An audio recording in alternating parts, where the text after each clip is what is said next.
একটি সংখ্যা 301 থেকে যত বড় এবং 381 থেকে তত ছোট সংখ্যাটি কত। এই ধরনের ম্যাথ যদি আসে আপনারা চোখ বন্ধ করে করবেন কি, এই যে সংখ্যাটা রয়েছে এবং এই যে সংখ্যাটা রয়েছে এই দুটো জাস্ট যোগ করে 2 দ্বারা ভাগ করে দেবেন। এখানে হচ্ছে 301 যোগ 381, এই দুটো যোগ করে 2 দ্বারা ভাগ করে দেবেন।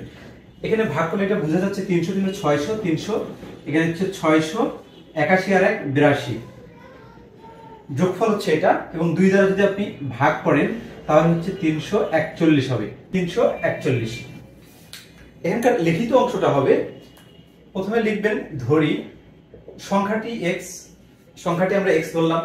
এখন বলছে একটি সংখ্যা 301 থেকে যত বড়, তাহলে একটি সংখ্যা যদি x হয় 301 থেকে যত বড়, তার মানে এইটা বড় 301টা ছোট, তাহলে আমরা লিখতে পারি শর্তে x - 301 এইটা হবে বলতে 381 থেকে তত ছোট।